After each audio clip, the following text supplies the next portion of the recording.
네, 여러분. 네. 돌아온 팟캐스트. 네, 오늘은 잠을 잘 오게 하는 수면 유도 라디오를 한번 우리가 만들어보자 라는 생각이 있어가지고 우리가 보려고 우리가 잘 자려고 우리가 쓰려고 만들어보는 라디오.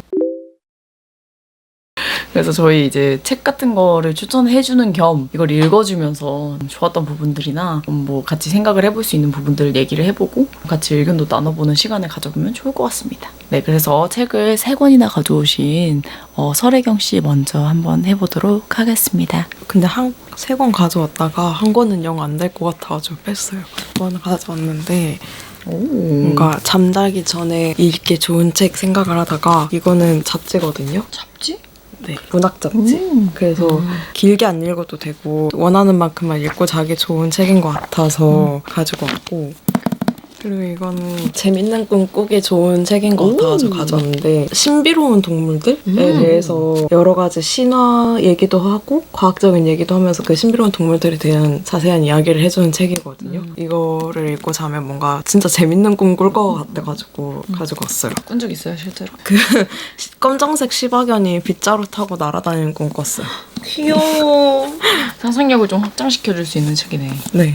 제가 가져온 거는 전 사실 이거 다 읽지는 않았는데요. 최근에 읽은 책이어가지고 가져왔고, 생각의 공간이라는 책이고, 이게 제 상사분이 쓰신 책이에요. 오. 그래서 우리 팀에 대한 얘기도 나와 있고 이러거든요. 그래서 전 좀 더 몰입을 하고 읽을 수 있는 책이었는데 얼마 안 됐나요, 나온 지? 진짜 얼마 안 됐을걸요? 나오자마자 산 거여가지고 그냥 뭔가 크리에이터로서 발상을 하고 뭔가를 창작하는 사람들의 이야기고, 근데 제가 실제로 인생을 살면서 본 사람 중에 진짜 배울 점이 너무 많다라는 생각이 드는, 몇 안 되는, 너무 거만하죠.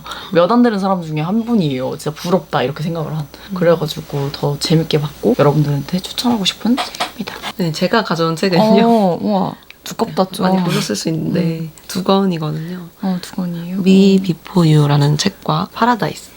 파라다이스는 제가 옛날에 읽었던 책을 요즘에 좀 다시 읽고 있는데 이게 너무 현실에 치여있다 보니 그 상상력을 좀 채워줄 만한 책을 읽으려고 파라다이스를 새로 읽고 있거든요. Me Before You는 약간 제 마음에 깊이 남았던 그런 책이라서 한번 들고 와봤습니다.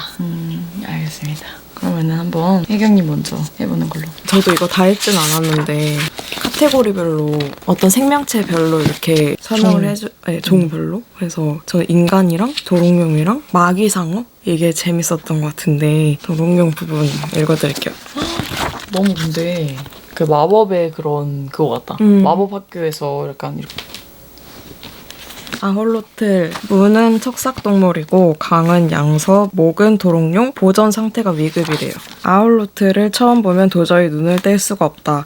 눈꺼풀이 없는 구슬 같은 눈망울, 목에서 부드러운 산호처럼 가지를 뻗은 아가미, 도마뱀 같은 몸통에 앙증맞은 팔다리, 손가락과 발가락, 올챙이 같은 꼬리가 달려있어서 마치 외계 생물처럼 보인다. 또 커다란 머리와 웃는 표정과 통통한 분홍빛 피부 덕분에 유달리 사람과 비슷해 보인다. 그런 모순된 형질들이 조합됨으로써 대단히 흥미로운 모습을 하고 있다. 이 동물에 붙여진 최초의 이름 중 하나가 익살 맞은 물고기 인 것도 놀랄 일이 아니다. 아르헨티나 소설가인 홀리우 코르타사르는 아홀로틀이 되고 싶어서 아주 오랫동안 아홀로틀을 쳐다만 보고 있는 인물을 그려내기도 했다. 이런 식으로 신화랑 과학적 사실이랑 뭐 여러 가지 이야기들을 해주거든요. 한 생명체마다 이 정도씩인데 엄청 많은 동물들에 대해서 말을 해서 자기가 관심 있는 동물 먼저 보면 더 재밌더라고요. 전 맨 처음에 돌고래 엄청 좋아해서 돌고래 부분 먼저 읽고 막 이렇게 골라서 읽었었거든요. 돌고래랑 인간 부분이 제일 잘 알아서 그런가 엄청 재밌게 쉽게 읽었었던 것 같아요. 이게 중간중간에 있는 사진들이, 그림들이 좀 재밌네. 동물 하나 더 소개시켜주면 안 돼요? 저 방금 상상하면서 외형을 그니까. 상상한 스토리가 재밌어요. 아, 그래요?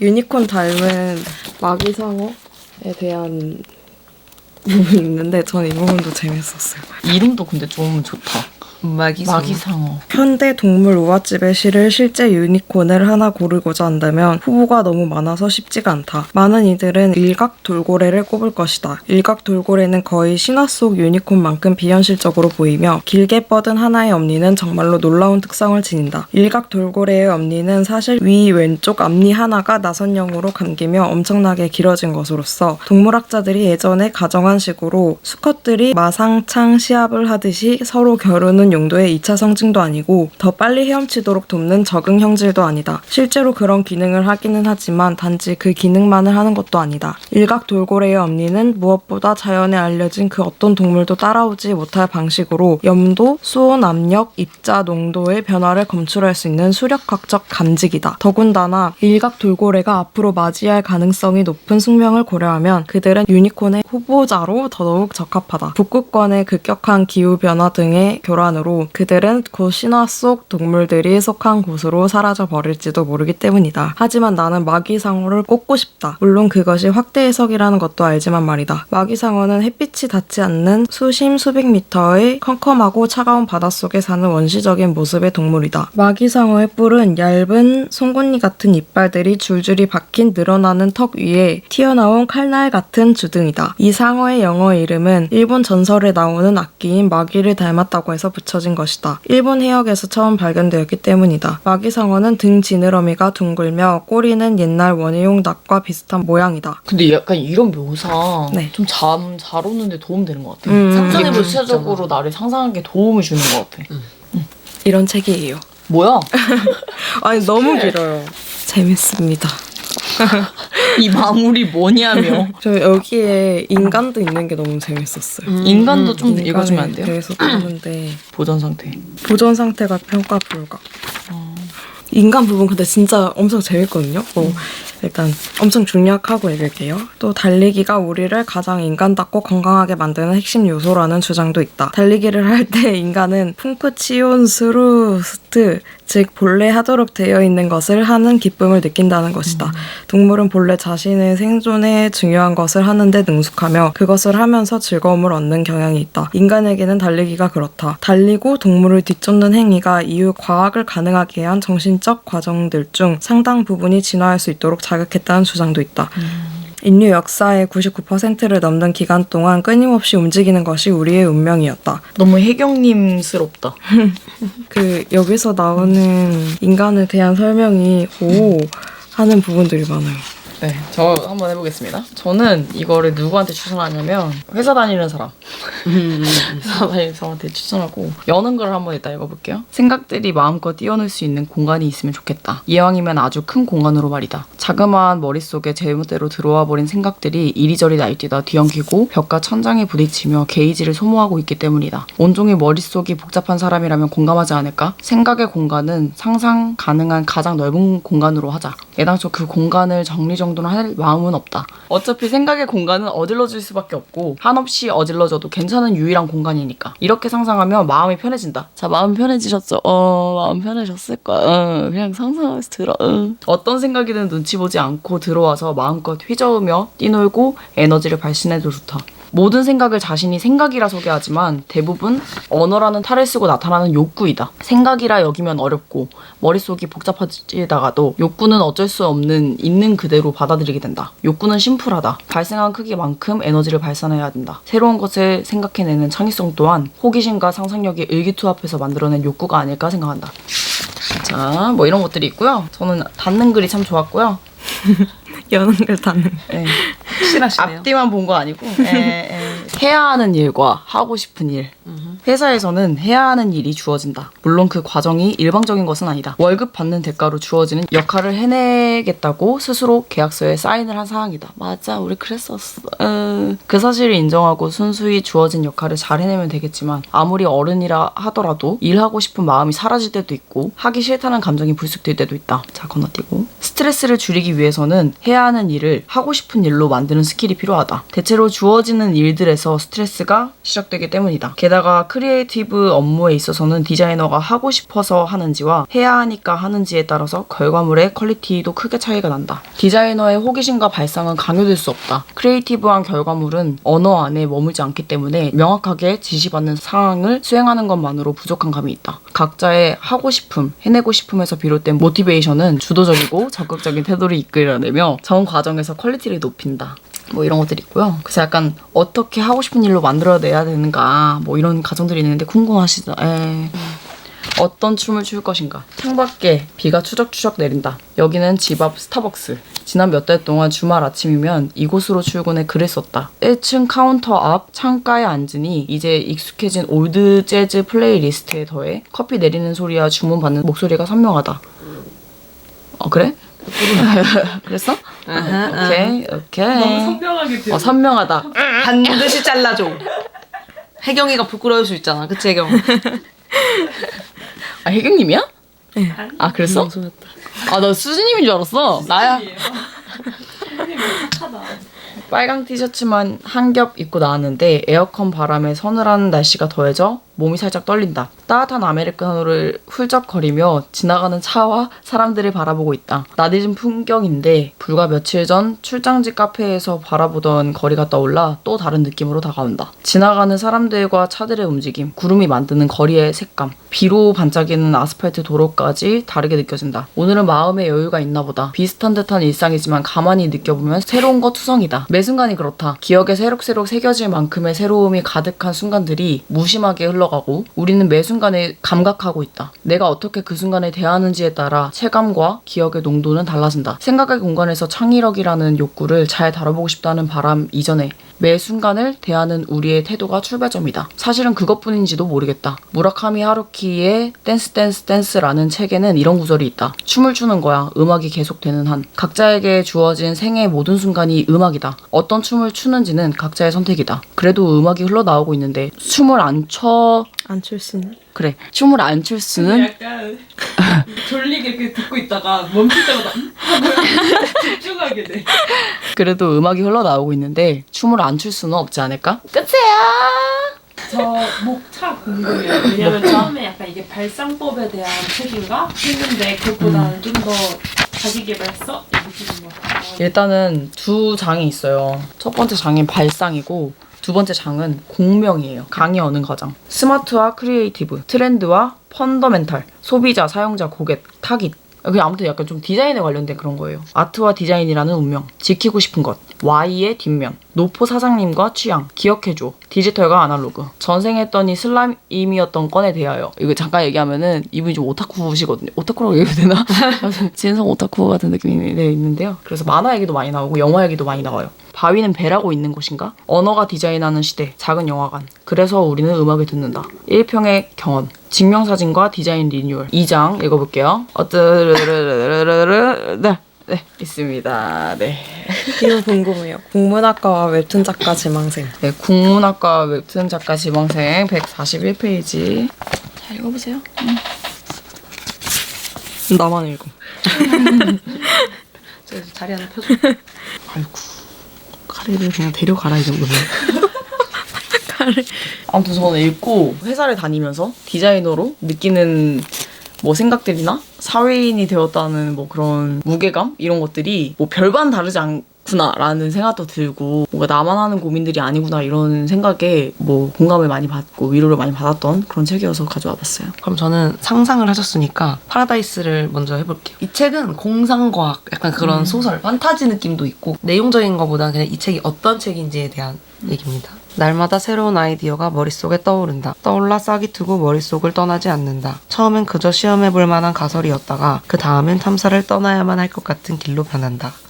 보통 모든 것은 이런 간단한 문장에서 시작된다. 만약 뭐뭐라면 어떻게 될까? 그러니까 이런 식이다. 만약 환경을 오염시키는 자들을 교수형에 처한다면 어떻게 될까? 생태주의 사상을 갈 때까지 밀고 나가보자. 만약 인간이 꽃처럼 번식한다면 어떻게 될까? 만약 사람들에게 과거를 잊으라고 강요한다면 어떻게 될까? 이 단편집의 인류에 있을 법한 미래에 관한 전망, 그리고 나 자신의 삶에 일어난 사건들, 즉 있을 법한 과거를 섞어놓았다. 아시겠죠? 있을 법한 미래와 있을 법한 과거의 콜라보레이션, 이런 느낌입니다. 이게 너무 재밌을 것 같잖아요. 인간이 꽃처럼 번식한다면 어떻게 될까? 그게 나와요? 이렇게? 네. 진짜요? 스포라서 얘기해도 되나? 그러니까 진짜 꽃처럼 번식을 해. 이게 수정에서 네, 수정인데 벌로 꽃가루화 돼요. 누가요? 정액이. 아, 그러니까 지나가다가 붙어? 나한테? 그러니까 이게 어느 순간부터 아이들이 더 이상 태어나지 않게 돼요. 정자가 실제로 그런 생식 활동을 하는 기능을 잃게 돼. 그래서 완전 지구가 패닉에 빠져. 근데 알고 보니까 나비가 이렇게 수정해주면은 그게 새로운 번식 방법이 되어버린 거예요. 그런 미래에 대한. 어디다가 수정해요? 나비가 여성한테 가서 수정을 이루죠. 그러니까 꽃처럼 진짜. 어디다가? 질. 요 안에 그런 식으로. 그러니까 완전 수정 방법이 바뀐 거야. 그래서 있을 법한 미래 이런 얘기입니다. 도대체 어떻게 입술 뽑는 미래라는 건지. 진짜 재밌고요. 다음은 미 비포인데요. 제가 왜 이걸 좋아하냐면 남자 주인공이랑 여자 주인공이 이거 스포가 돼서 결말은 얘기 못 하는데 어쨌든 여자 주인공을 있는 그대로 살아가라, 나아가라 이런 메시지를 던져주는 구절이 있어요. 그래서 그 구절을 한번 읽겠습니다. 근데 여기 당신 정말 미친 여자예요. 그러니까 둘의 첫 만남이 썩 좋진 않아요. 남자는 엄청 막 제이야 제이. 열심히 살아야 되고 막 자기 자신을 엄청 사랑하고 이랬고 여자는 약간 괴짜 느낌? 막 꿀벌 모양 줄무늬 스타킹 입고 막 다니면 사람들이 뭐야? 약간 이렇게 보는데 자기는 왜? 약간 이런 밝은 스타일의 여자거든요. 그 사람한테 해주는 얘기입니다. 나 이거 근데 영화 봤거든? 맞아. 찾는 동안 얘기하자면 그 여자 주인공이 엄청 예쁘게 생겼어. 그 에밀리 파리에 가단가? 거기 여주거든? 근데 진짜 예쁜데 눈썹도 너무 예쁘거든? 근데 눈썹 움직임이 진짜 좀 과하셔. 그래서 처음에는 그런 캐릭터야. 그래서 뭐 이렇게 보다가 너무 막 움직이고 있으니까 나중에는 그 화면 모서리에 걸려 있는데도 이렇게 보게 되는 거야. 얼마나 움직일까 이렇게 하고 계속 예의주시하게 되고 뭐 이렇게 몇 번 움직였지? 약간 이렇게 뭐 보게 되고 나 너무 거슬렀었어. 그러니까 그 기억이 있어. 이거는 전체적인 그거니까 얘기해도 되는데 남자 주인공이 원래 재벌에 완전 톨 앤 핸섬 리치 앤 영인지는 모르겠지만 그런 사람이었는데 사고가 나서 이제 휠체어를 타고 생활해야 되는 상황. 근데 여자 주인공이 간병인으로서 이제 들어오는 거예요. 근데 남자 주인공이 너무 승질머리가 들어와서 다른 사람들이 다 학을 떼고 나갔어. 근데 이 여자 주인공이 와서 상처를 치료해주는 그런 상처를 치료해줄 사람 어디 없나. 가만히 놔두가 끊임없이 다 혼나. 사랑도 사랑도. 좀더 특이하지. 혼자인 게 두려워. 나 저거. 너무 가까이서 속상해. 당신은 내 심장에 깊이 새겨져 있어요, 클라크. 처음 걸어 들어온 그날부터 그랬어요. 그 웃기는 옷들과 거지 같은 농담들과 감정을 숨기는 데는 형편없이 젬병이었던 당신이 걸어 들어온 그날부터 말이에요. 내 생각은 너무 자주 하지 말아요. 당신이 감상에 빠져 질질 짜는 건 생각하기 싫어요. 그냥 잘 살아요. 그냥 살아요. 사랑을 담아서 will. 그리고 대담하게 살아요. 끝까지 밀어붙여요. 안주하지 말아요. 7시간 뒤에 뭐하고 살아요? 대담하게 살고 맛있게 살아요. 멋있게 맛있는 살아요. 거 먹으면서 살아요. 꼭 잘 양말은 살면서 꼭 살아요. 해진 거 입지 말고 살아요. 수면 양말 신고 잘 살아요. 겨울에는 잘 이겨나 봐요. 네. 크리스마스는 꼭 챙겨요. 땡스기빙 데이 우리 집에 놀러 와요. 근데 나 처음 보고 싶은 거 있어. 나 하나만 사주면 안 돼? 근데 내가 보던 야동 나와. 근데 저 이거 읽은 사람들이 다 책이 훨씬 좋다고 영화. 맞아. 스포해도 돼요? 아까 여긴 안 닮을 건데.